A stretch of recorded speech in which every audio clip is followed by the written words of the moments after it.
Newton का तीसरा नियम क्या कहलाता है? तो सभी को पता है कि क्रिया प्रतिक्रिया के नियम को न्यूटन का क्या कहते हैं? तीसरा नियम कहते हैं। क्रिया प्रतिक्रिया यानी कि जो समान क्रिया होगी उसके एक विपरीत क्रिया होगी, इसे क्रिया प्रतिक्रिया का नियम कहते हैं और ये न्यूटन का तीसरा नियम है। नेक्स्ट हमारा क्वेश्चन है कि पृथ्वी पर गुरुत्वाकर्षण बल की खोज किसने की थी? तो गुरुत्वाकर्षण की जो खोज है वो न्यूटन के द्वारा की गई थी। नेक्स्ट हमारा है कि प्रकाश किस प्रकार की तरंग है? तो प्रकाश को याद रखना है, एक अनुप्रस्थ तरंग है। नेक्स्ट है हमारा कि एक इलेक्ट्रॉन का आवेश कितना होता है? तो एक इलेक्ट्रॉन पर जो आवेश होता है वो 1.6 इंटू 10⁻⁻19 कूलाम होता है। नेक्स्ट हमारा क्वेश्चन है कि ऊष्मा किस माध्यम में अधिकतम गति से संचरित होती है यानी कि चलती है? तो आपको याद रखना है, ऊष्मा जो है वो ठोस में अधिकतम गति से संचरित होती है।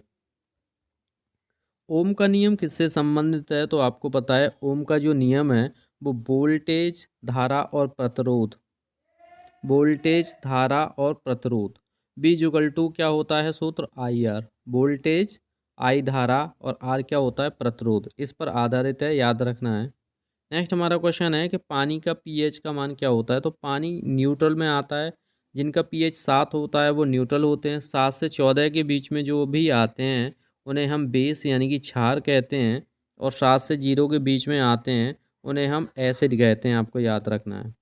नेक्स्ट है हमारा कि अम्लीय वर्षा मुख्य रूप से किसके कारण होती है? तो अम्लीय वर्षा जो होती है वो दो गैसें इसमें महत्वपूर्ण योगदान देती हैं, एक SO2 और एक NO2, sulphur dioxide, nitrogen dioxide.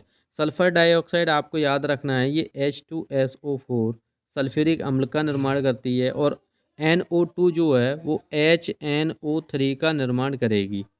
दूध से दही को बदलने के लिए कौन सा बैक्टीरिया जिम्मेदार होता है? तो आपको याद रखना है लैक्टोबैसिलस बैक्टीरिया जो होता है वो दूध से दही में बदलने में काम आता है। इसके साथ जो दूध होता है उसमें कैसीन प्रोटीन होती है, ये भी याद रखना है आपको। कौन सी प्रोटीन होती है दूध में? तो कैसीन प्रोटीन होती है। नेक्स्ट हमारा क्वेश्चन है कि पेट्रोलियम का मुख्य घटक क्या होता है? तो पेट्रोलियम के अंदर हाइड्रोकार्बन्स होते हैं।